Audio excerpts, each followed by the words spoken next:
todos, sejam todos bem-vindos. Eu queria que você abrisse a sua Bíblia no livro de Mateus, capítulo 12, versículo 38. Evangelho de Mateus, capítulo 12, versículo 38.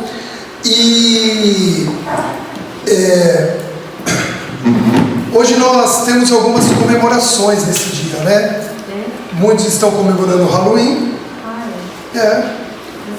o Dia das Bruxas, né? Que é conhecido como o Dia das Bruxas. Atualmente uma festa com a maioria comercial, uma festa para vender, né? Comercializar, como o Natal, a Páscoa, né? Mas também hoje comemoramos o Dia da Reforma Protestante. Amém? O dia em que Martinho Lutero colocou lá na igreja de Würzburg, né? É meu alemão, a minha pronúncia é alemã, colocou lá as 95 teses da reforma, né? Sobre muitas questões que a igreja tinha naquela época. O que aconteceu? Ali começou uma discussão a respeito da postura da igreja na época em relação à palavra de Deus, e a palavra de Deus começou a ser resgatada na sua essência, nos seus princípios. E agora no Brasil, isso foi outorgado pela Dilma alguns anos atrás, quando ela era presidente, e agora é ativo na maioria dos estados. Hoje é comemorado o dia da proclamação do Evangelho no Brasil. Amém? Então é uma data significativa para nós que cremos no Evangelho, que somos cristãos, que cremos na palavra de Deus. Amém? Então, um dia lindo para a gente compartilhar a palavra de Deus com as pessoas. E aí Deus me levou a um texto que vai falar de um homem que foi chamado a proclamar o Evangelho de uma forma desafiadora. Ok? Então Mateus 12, 38 diz assim, todos acharam? Então diz assim: então alguns escribas e fariseus replicaram: mestre, queremos ver de tua parte algum sinal. Ele, porém, respondeu: uma geração má e adúltera pede um sinal, mas nenhum sinal lhe será dado, senão o do profeta Jonas. Porque assim como esteve Jonas 3 dias e 3 noites no ventre do grande peixe, assim o Filho do Homem estará 3 dias e 3 noites no coração da terra. Diga glória a Deus pela palavra. Amém, queridos? Presta atenção. Vamos falar, sabe de quem? Jonas. Foi interessantíssimo, porque você vê como é o Espírito Santo que guia essa igreja, que guia as palavras aqui. Ontem à tarde eu falei: você, Angela, prepara uma palavra sobre dízimos e ofertas, sobre princípios. Amém? E não nos falamos mais. Ela preparou a palavra dela. Eu à noite, ela já deitou, já tinha dormido, eu estava preparando, terminei hoje cedo. Aí quando ela entrou no quarto, de manhã, eu estava no quarto, ela entrou para ir se trocar, eu falei: olha, a palavra que Deus deu está espetacular. Aí olha só o que eu falei para ela, eu falei assim: você imagina de quem que eu vou falar? Aí ela parou, ela estava indo para o banheiro, ela parou e voltou e falou assim: ah, não acredito. Eu falei: o quê? Você vai falar de Jonas? Eu falei: eu vou. Ela: eu também. Eu também. Ou seja, Deus preparou para que Jonas fosse o centro da ministração, tanto da primeira quanto da segunda palavra. Aí eu fiquei preocupado, falei: nossa, só falta ela falar tudo na palavra dela e eu não tenho mais o que ministrar, eu só levanto e oro, né? Mas aí a gente começou a compartilhar, a gente percebeu que a palavra de Deus, ela é tão linda que você pode pegar o mesmo texto todos os dias e Deus vai falar com novidade para você. Por isso que ela é infindável, por isso que ela é infinita. A palavra de Deus, ela tem revelação para questões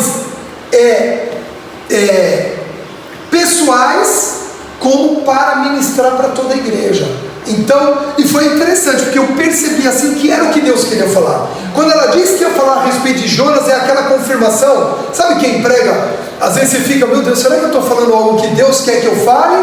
Ou eu estou falando algo que vem da minha alma, que eu acho que a igreja precisa ouvir? E aí a hora que ela falou: eu vou falar de Jonas também, eu vi a confirmação de Deus, amém? Só que o texto que Deus me levou foi Jesus falando de Jonas.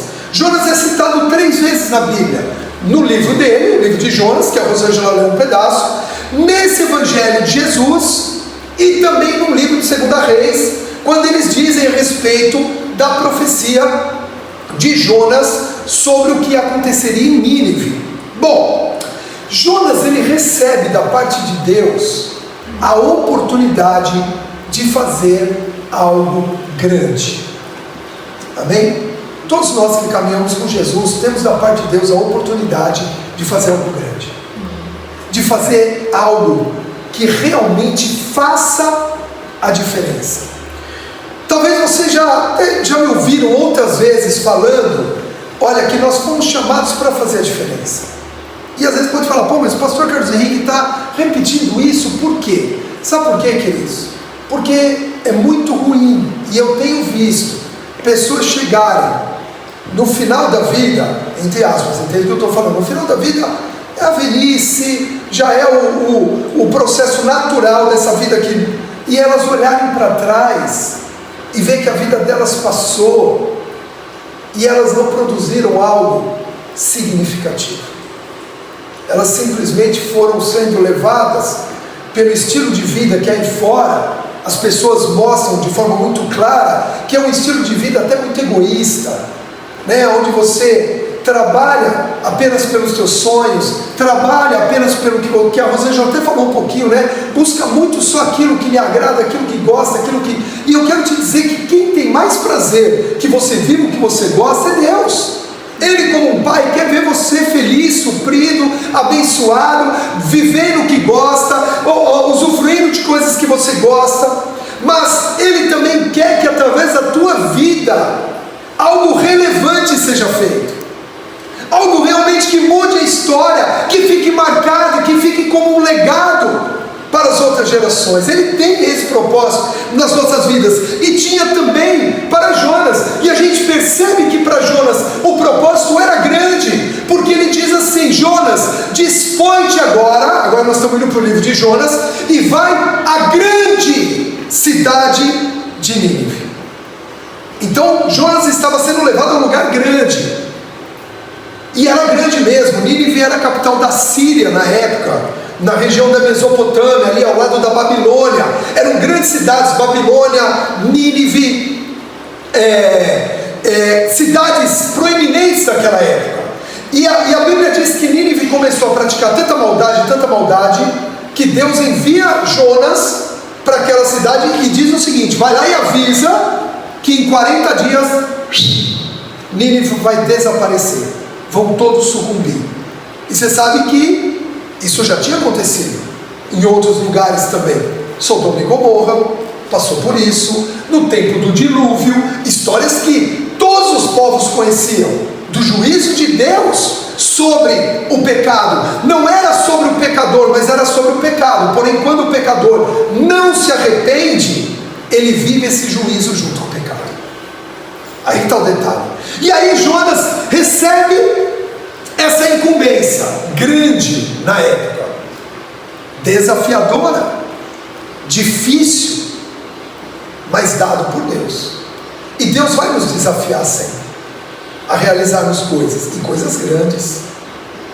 Queridos, você vai ser desafiado por Deus a realizar coisas que vão impactar a vida de muitas pessoas, que vão, às vezes começa aqui impactando 10 pessoas. Amanhã quantos não serão impactados? Ontem eu fui extremamente impactado pela palavra poderosa, maravilhosa, no Café de Pastores aqui de Santa Bárbara do Oeste. Foi junto Limeira também estava, tinham vários, né? E a Americana nos convidaram para esse café. Eu fui lá na Avenida São Paulo, pastor Gilmar, na igreja do pastor Gilmar, eu conheci ontem tudo, e uma palavra poderosa. E o que Deus falou comigo? Porque essa palavra já estava no meu coração. Durante a semana eu citei Jonas para a Rosângela, e acho que isso ficou, né, Rô? Porque Deus queria falar de Jonas. E aí ontem, no meio daquele café, Deus falou para mim, falou: olha, grandes coisas vão acontecer nessa região. Não só a igreja El Shaddai, as igrejas que estão sérias, trabalhando, orando, jejuando. Eu oro pelas igrejas aqui de Americana, eu oro pela comunhão, pela unidade. Eu conheço grandes pastores, assim, eu sei de grandes pastores aqui de Americana, de igrejas grandes, que não participam do café. Resolveram andar sozinho, e ontem foi falado isso lá, de forma séria. E eu falei, obrigado, Senhor, porque eu estou aqui, eu não sou melhor do que ninguém.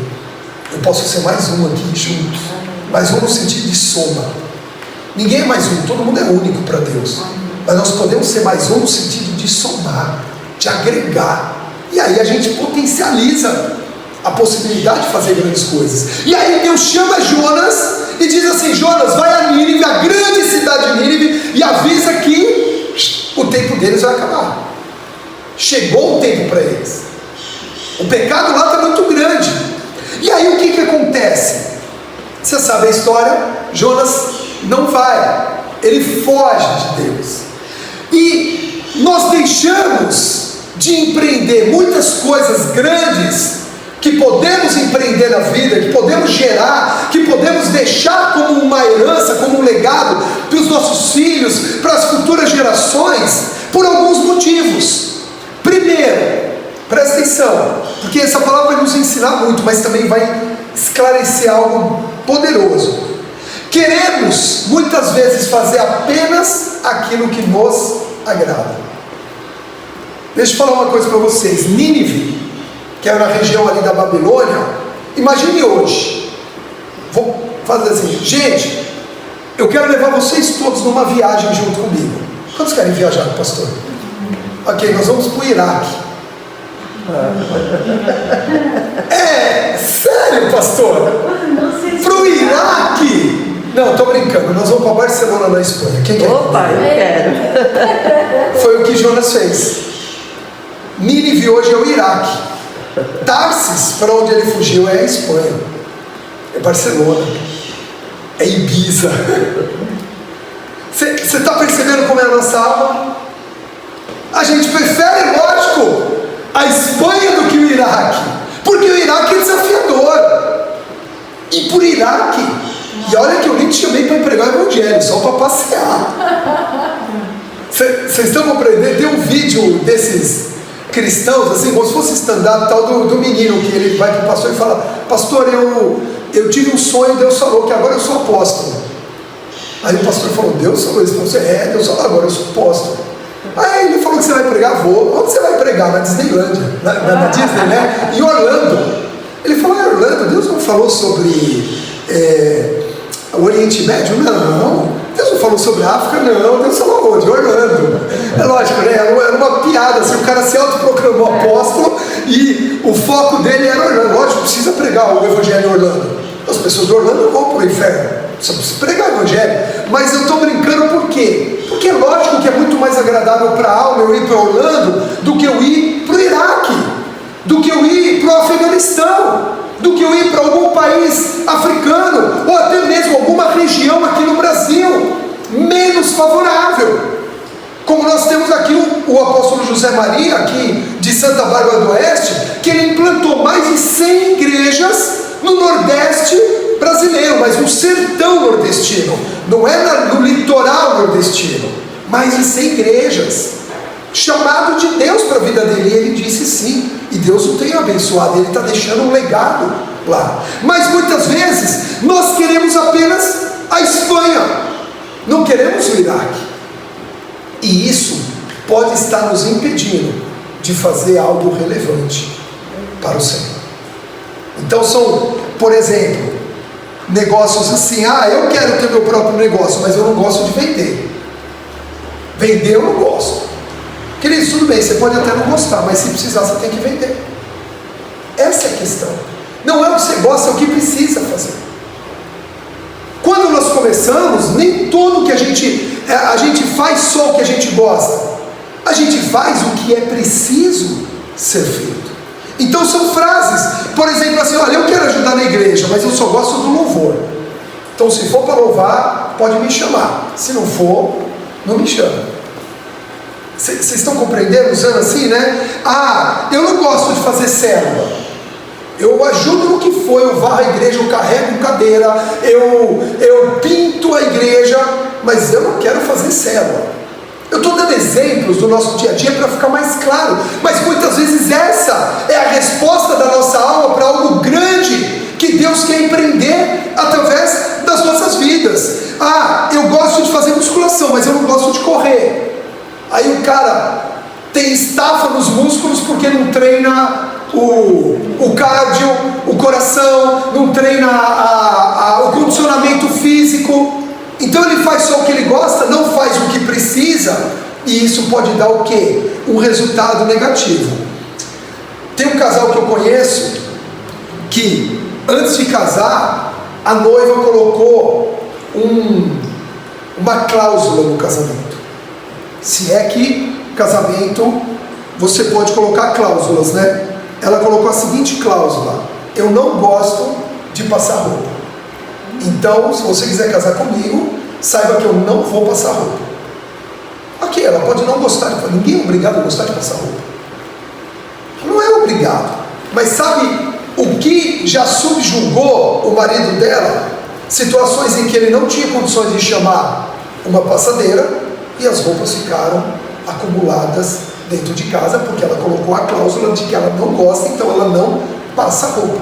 Eu não estou dizendo que ela tem que passar roupa sempre, ou que ele não pode ajudá-la a passar roupa. Eu te ajudo a passar roupa ou não? Eu passo roupa, e passo bem. Passo roupa.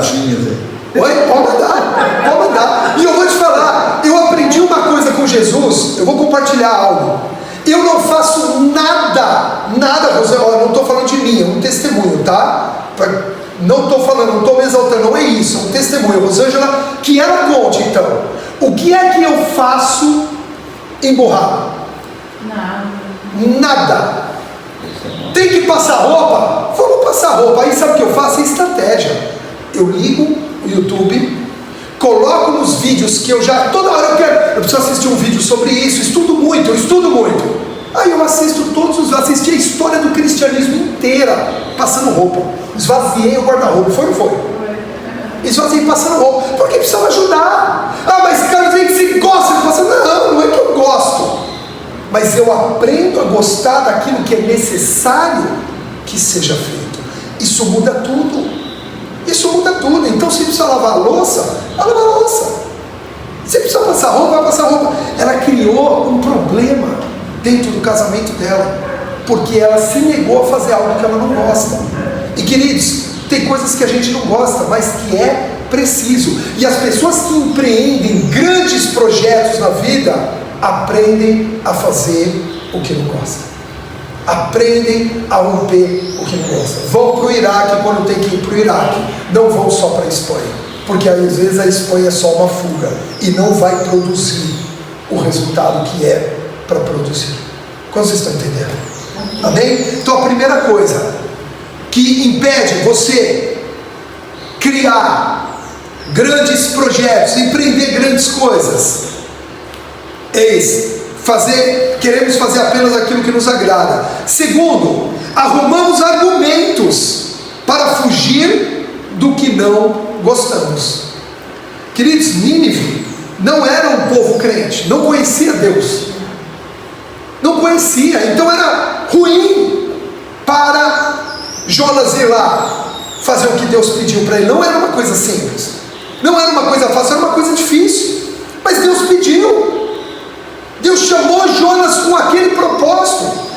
Perceba que Jonas, ele não é citado, ele é contemporâneo de muitos outros profetas e reis, mas nenhum rei conheceu ele, nenhum outro profeta conheceu ele. Como profetas são Malaquias e Zacarias, caminharam juntos. Jeremias, na mesma época de outros como Abacuque, caminharam juntos. Os reis os conheciam, o profeta chegava aos reis. Jonas não era conhecido de ninguém, e se ele não tivesse ido para Nínive, ele não teria empreendido nada. Teria sido um profeta que passou e ninguém ia lembrar, não deixou nada. E aí, sabe o que acontece? Começa a criar argumentos na cabeça de Jonas. Bom, se Nínive não conhece a Deus, estão lá no pecado, eles não vão me ouvir, eles não vão me aceitar, então é melhor que eu nem vá. E assim também a gente começa a criar argumentos para não fazer aquilo que tem que ser feito mesmo quando nós não gostamos. E o que acontece? Esses argumentos começam a nos tirar da rota. Então tem pessoas que dizem assim, ó, Deus não me mandaria fazer isso. Mas mandou Jonas ir para Nínive. Não, Deus não mandaria fazer uma coisa dessa. Esse ramo de trabalho não dá dinheiro. Queridos, sabe uma coisa que eu aprendi? E aqui nós temos pessoas, empresários, pessoas que conhecem ramos de trabalho. Não, sabe o que eu aprendi com a vida? Não existe ramo de trabalho que não dá dinheiro.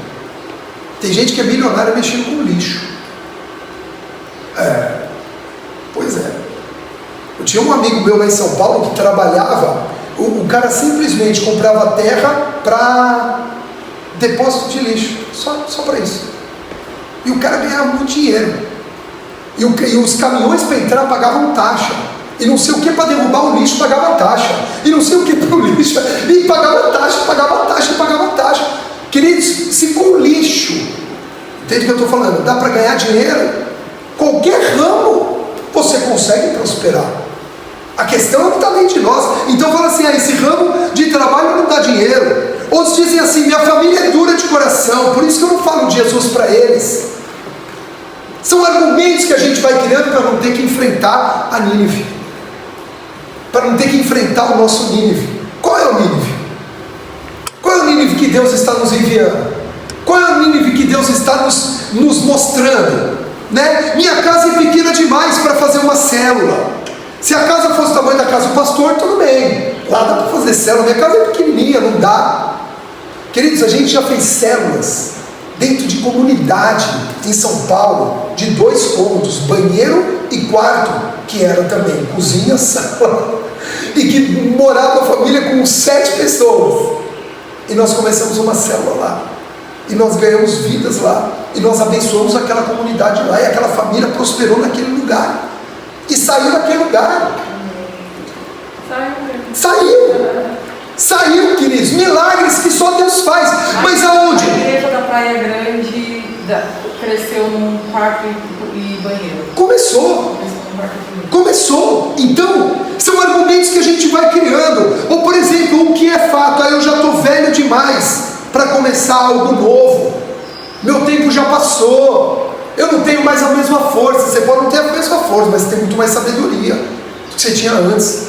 Então use a sabedoria e põe a força de outros para trabalhar para você, para empreender para você, para crescer junto com você. Então, são argumentos que nós vamos criando. E Jonas criou o argumento dele e falou, Nínive não conhece a Deus, Nínive não vai me receber, Nínive vai me matar se eu for lá falar que Deus vai destruir aquele lugar, que Deus vai acabar com aquele lugar. Então Jonas, que já não queria ir, criou um argumento para não ir e não foi.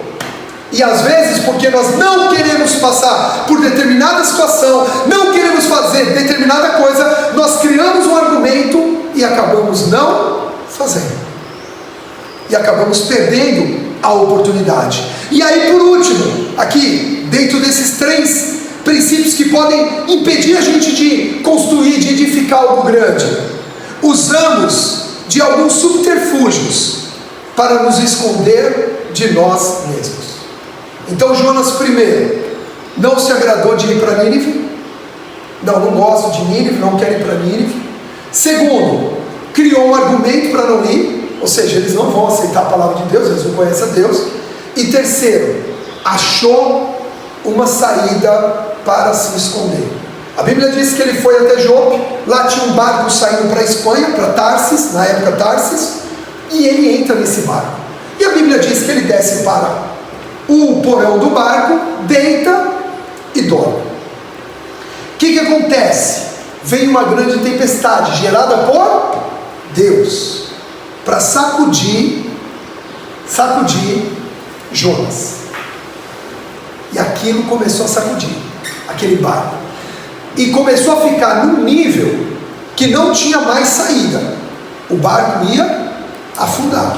Aí o capitão do barco desce no porão e encontra Jonas dormindo. Queridos, a minha pergunta é: quem já viajou de navio aqui sabe, não sei quantos já fizeram um cruzeiro com um navio gigante. Eu fui para Buenos Aires de cruzeiro. O navio é gigante, é enorme, tem amortecedor, 14 andares, E quando você está deitado na cama, você percebe que o navio está em movimento. Mas ele é todo projetado para você não perceber quase nada. Não é igual, eu até brinco, né? Eu achava que viajar de navio era igual aos trapalhões, né? Que vai caindo para cá, lembra? E vai caindo para cá. Não, é tudo estruturado. Mas mesmo assim você sente, queridos, não existia esses navios na época de Jonas. Eram navios normalmente pesqueiros ou navios de carga. E eram navios que quando vinha a tempestade, e nós pegamos a tempestade na volta pelo Uruguai, tanto que não aportou. Era tanto vento aqui, que o navio era jogado de um lado para o outro, a ponto das pessoas acharem que iam morrer. E Jonas estava dormindo. Não era um sono natural. Porque no sono natural você já tinha acordado. Era o sono da fuga. Meu pai, quando faliu financeiramente, ele achou duas fugas: a bebida e o sono. Ele dormia o tempo todo, jovem ainda, só dormia. Ele chegava, bebia, sentava no sofá na hora do Jornal Nacional e dormia até meia-noite, das 8 à meia-noite, sentado no sofá. Levantava, ia para a cama e dormia. Fuga. Aqui o sono de Jonas era uma fuga, para ele não enfrentar o que ele estava fugindo. Você sabe, só duas pessoas conseguiram dormir num barco em meio a uma tempestade. Quem foram? Da Bíblia: Jonas e Jesus. Os dois sonos não eram naturais. Os dois eram só por quê? E ainda mais o barquinho lá dos pescadores na Galileia devia estar sendo jogado de um lado para o outro e Jesus dormia. Os dois sonos não eram naturais. Para dormir tinha que ser fora do natural. Só que o Jonas era um sono de fuga e Jesus era um sono de prova, onde Jesus estava provando a fé. Quando Jesus levanta, o que ele faz? Vento, cala-te. Mar, aquieta-te. Limpa tudo. Olha que poderoso. Limpa tudo. Por quê? Porque Jesus não estava fugindo de Deus. Porque Jesus estava no lugar onde ele teria que estar, fazendo o que Deus pediu para ele fazer. Então ele estava com autoridade sobre a vida dele. Já Jonas estava desobediente a Deus. E sabe o que diz 1 Samuel 15? Primeiro, livro de Samuel capítulo 15. É melhor obedecer do que sacrificar. Porque Jonas não obedeceu, ele precisou sacrificar. Ele precisou ser jogado ao mar. Ele precisou ser lançado ao mar. Jesus só precisou levantar e para tudo. E eu quero dizer que é essa autoridade que está sobre a sua vida hoje. Aleluia. Você está obediente a Deus. Você tem autoridade para mandar o mar ficar quieto, para mandar o vento aquietar, mandar a situação parar. Agora, se estivermos fugindo, então não vamos ter essa autoridade, vamos ter que sacrificar. Vamos ter que passar por sacrifício. Então Jonas, ele dorme para fugir. Tem gente que foge pela bebida, pelas drogas, pela internet. A internet é um ótimo caminho de fuga, porque você cria uma pessoa na internet que não é você, que é o que chamam de avatar. Quem já assistiu aquele filme, o Avatar? Aquele filme mostra muito claro, o cara tinha perdido os movimentos, o cara, por causa do acidente que ele sofreu, ele não andava mais, mas o avatar dele fazia tudo, até voava. Então o avatar esconde o quê? Os nossos limites. Nós não enfrentamos os nossos limites. E tem gente que está fugindo hoje pela internet. Tem gente que foge em compras, em gastar dinheiro. São tantas formas de nós não enfrentarmos a nós mesmos, de nós não enfrentarmos aquilo que precisamos fazer para gerar um grande resultado. E eu quero dizer que Deus te chamou para ser influente e gerar grandes resultados. Queridos, Deus tem propósito na tua vida, na minha vida, nas nossas vidas. Mas às vezes estamos como Jonas, e todas essas negativas, desculpas e fugas não permitem que você alcance seus objetivos, e principalmente o plano de Deus para a sua vida. Então sabe o que você tem que fazer? Para de fugir. Enfrente o que tem que enfrentar. Olha para a pessoa que está do seu lado aí, bem nos olhos dela, fala: para de fugir. Fala: para de fugir. Enfrenta o que precisa enfrentar. O texto que nós lemos, que fez Jesus citar Jonas, sabe por que os escribas e fariseus pediram um sinal para Jesus?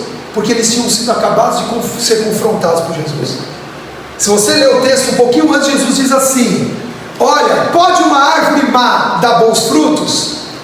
E pode uma árvore boa dar maus frutos? Cada árvore vai dar fruto conforme ela é. Pelos frutos se conhece se a árvore é boa ou se a árvore é má. Ele acaba de dizer isso. O que os fariseus fazem? Queremos um sinal. O que eles estavam fazendo? Fugindo do confronto. Eles estavam testando Jesus para não continuarem a ser confrontados. E qual é a resposta de Jesus? Eu não vou dar sinal nenhum, senão o sinal que já foi dado em Jonas.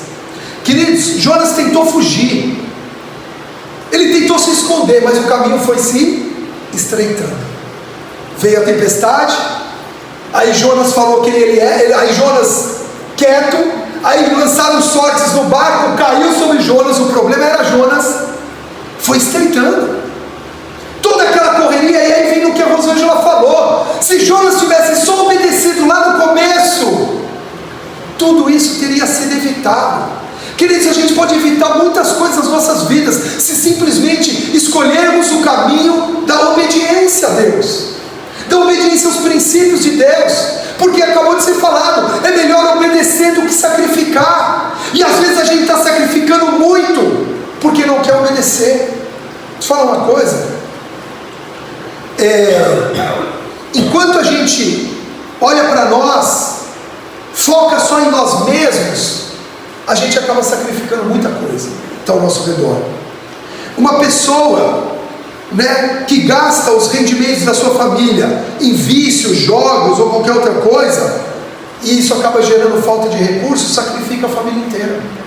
Um marido ou uma esposa que tomam decisões sozinhos, sem consultar um ou outro, sacrifica a família toda. Se eu tomar decisões sem compartilhar, sem conversar, sem buscar unidade, eu sacrifico. E errar, eu sacrifico. Um pastor que não consulta Deus e toma uma decisão errada, ele sacrifica todo o rebanho. Você sabia que uma ovelha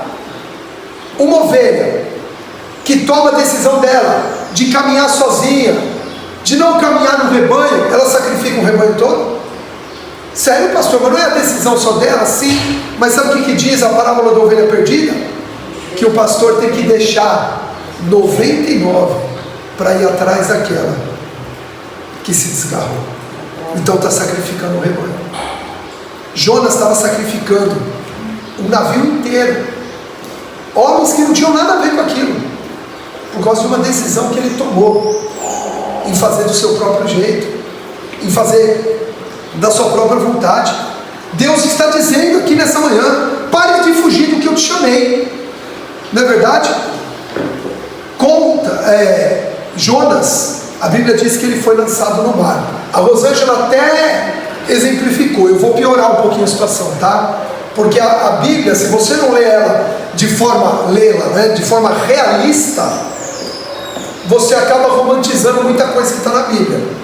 E na verdade nós não podemos esquecer que Jonas, ele morreu. Nos desenhos infantis, Jonas aparece sentado na barriga da baleia, tem o que ele está assistindo TV, orando para Jesus, que é uma forma das crianças entenderem a história de Jonas. Mas não, Jonas morreu. Jonas morreu ainda antes do peixe o engolir. Você acha que cair no mar revolto daquela forma era algo simples para alguém sair nadando? Ou tinha uma boia, jogaram ele com uma boia? A gente romantiza demais as coisas, porque a gente não quer se deparar com a realidade.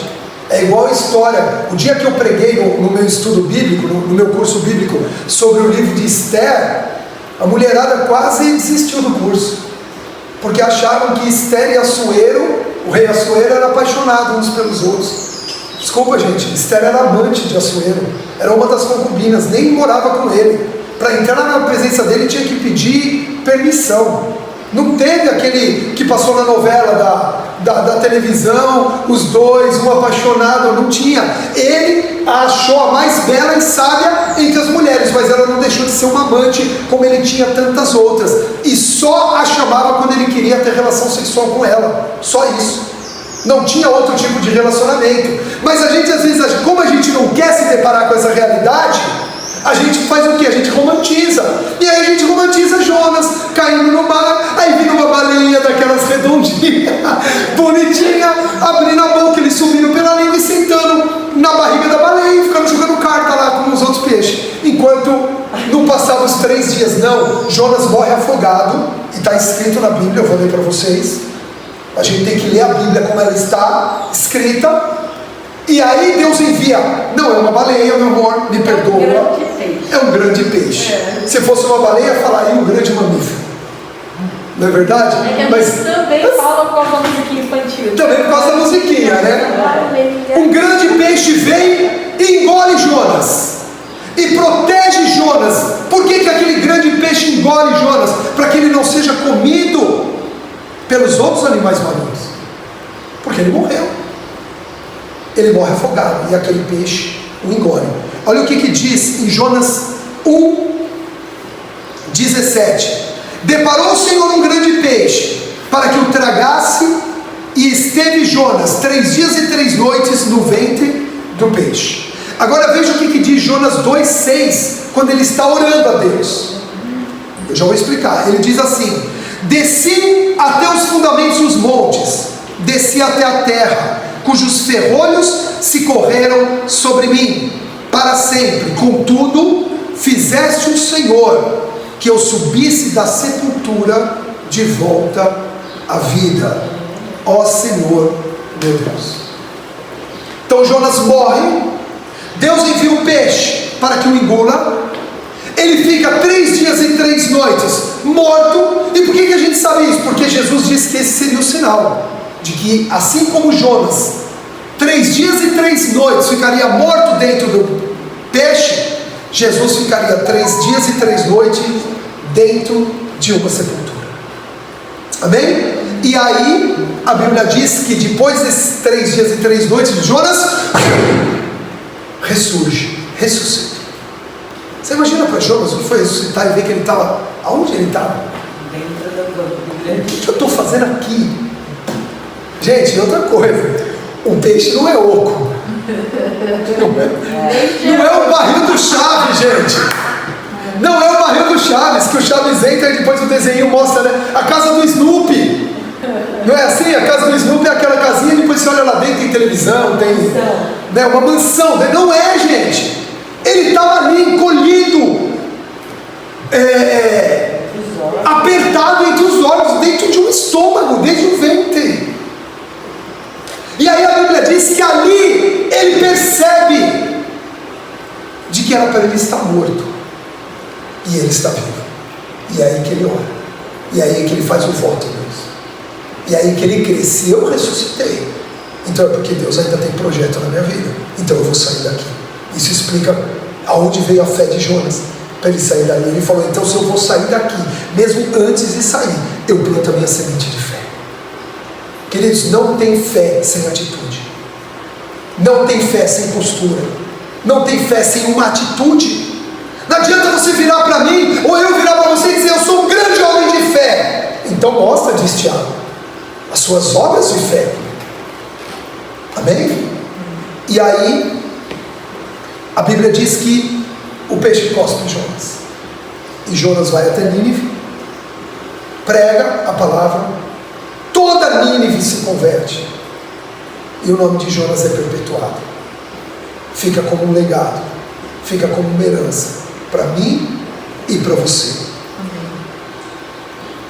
Para fazer e aí é que vem, queridos, para fazer a diferença, para empreender o que empreendeu, Jonas precisou primeiramente morrer.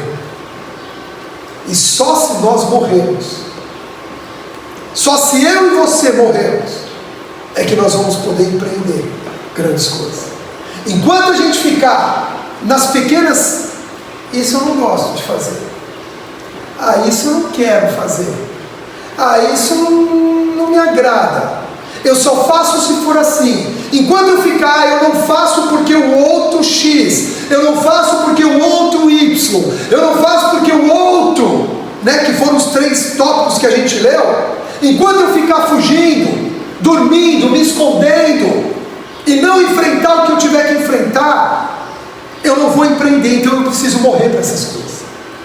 Jonas precisou morrer. E se a gente não morrer, a gente não vai empreender. Veja o que diz a palavra de Deus em João 12, 24. Você pode anotar aí para ler depois. Diz assim: em verdade vos digo, se o grão de trigo caindo na terra não morrer, ele fica só.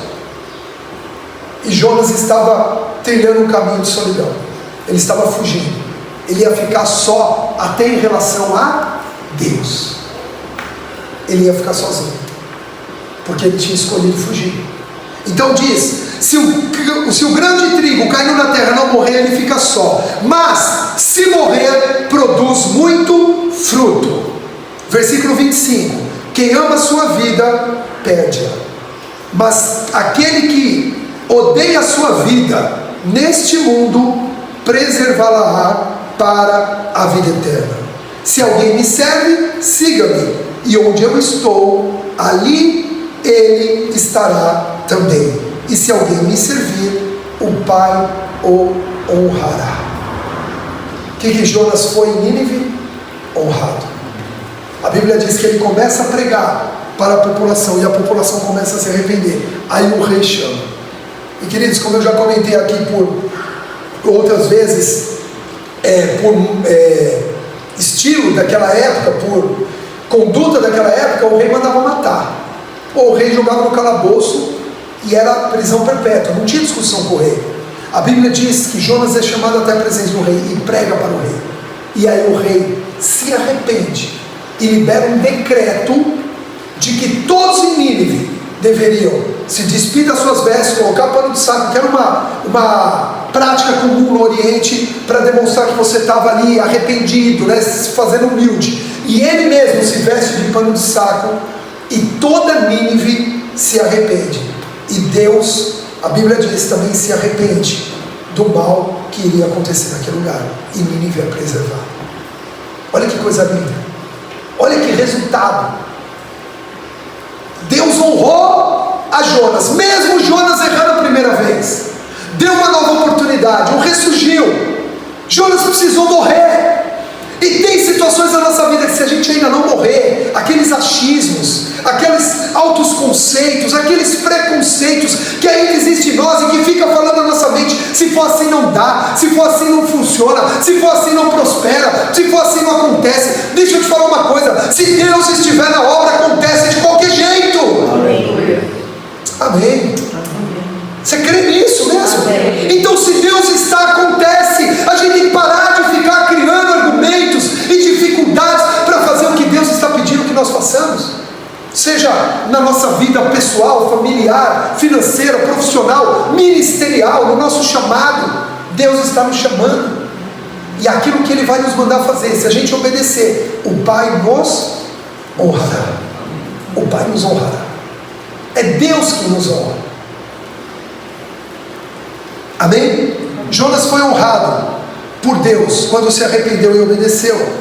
Jesus foi honrado pelo Pai quando obedeceu. Vamos nos arrepender e entregar nossa vida para Jesus.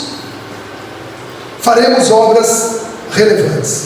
Quantos querem que em Cristo pode fazer obras relevantes? Amém. Olha o que diz João 14, 12, para encerrar. Em verdade vos digo, que aquele que crê em mim, quantos creem em Jesus aqui? Fará também as obras que eu faço, e outras obras maiores ainda fará. Nós fomos comissionados para fazer obras maiores do que a que Jesus fez. Só tem uma obra que não tem como fazer, que é a obra da cruz. Essa era só para Ele.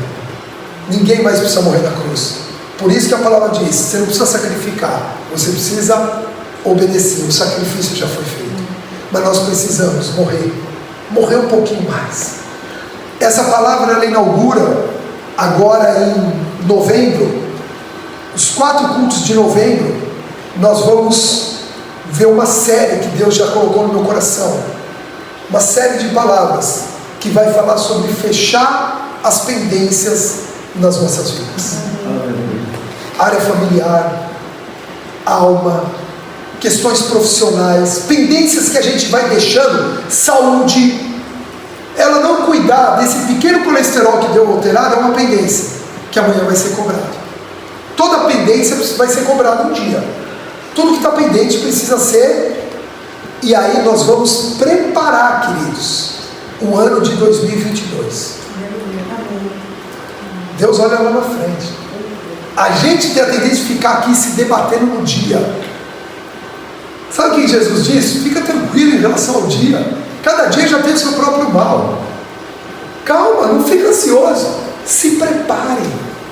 Se prepare. Então Deus vai dar uma série de palavras onde nós vamos nos preparar espiritualmente, mentalmente, emocionalmente e ativamente para vivermos 2022 como o melhor ano das nossas vidas até agora. Não vamos esperar 2022 chegar para a gente se preparar. Nós vamos nos preparar para quando 2022 chegar, a gente já está voando em nome de Jesus. Amém? Fique de pé, eu quero orar por você. Deus me falou que nessa manhã pessoas que irão morrer aqui. Amém. Difícil, né? Ouvir isso, é estranho, né? Ouvir isso. Mas a verdade é que nós vamos morrer. Você sabe, você se conhece e você sabe no que você precisa morrer. Você sabe para o que você ainda precisa morrer e não morreu.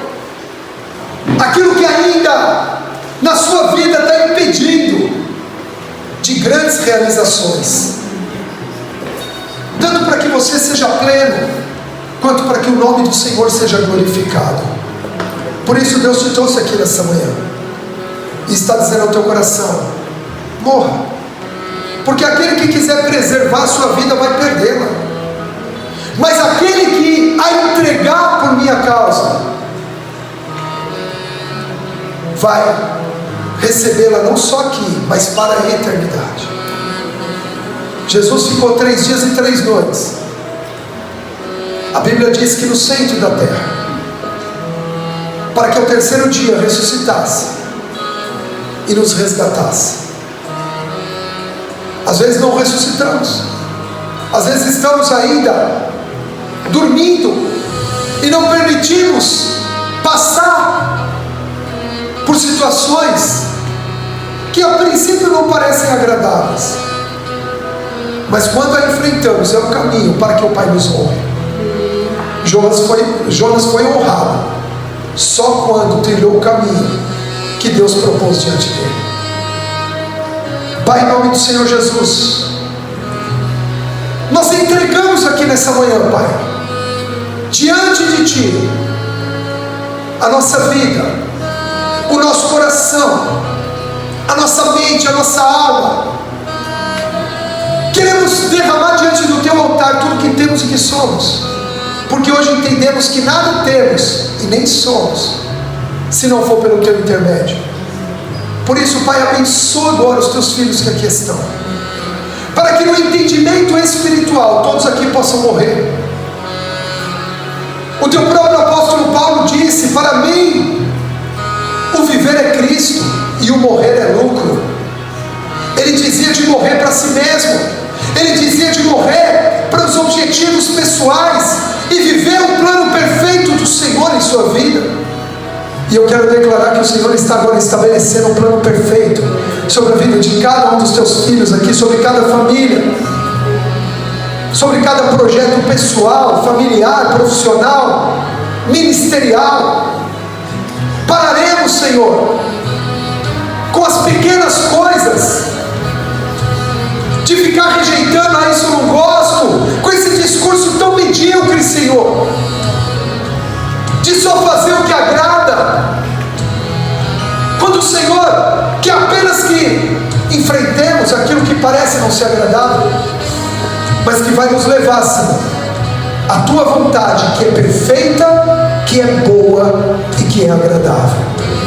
Por isso, Pai, nessa manhã nós morremos para o nosso próprio eu, para os achismos, para o egoísmo, para o individualismo, para o egocentrismo. Morremos para a soberba, para a altivez, morremos para a desobediência, morremos para a dureza de coração, para a obstinação, para as teimosias. A tua palavra diz que a teimosia é obra da carne, a obstinação, a porfia. Arranca isso de nós agora, Pai, em nome de Jesus, e que sejamos livres no Senhor para avançar, para crescer.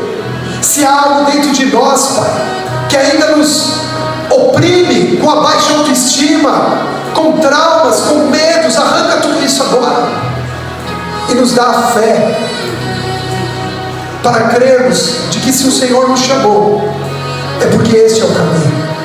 Obrigado, Pai. Obrigado porque assim como Tu ressuscitaste a Jonas, assim como Tu ressuscitaste a Cristo, assim o Senhor fará conosco, nos fazendo ressurgir da velha criatura, do velho homem, da velha natureza, para viver a natureza divina que o Senhor tem para cada um de nós, em nome de Jesus. Amém e graças a Deus. Quantos podem dar um forte aplauso ao Senhor Jesus?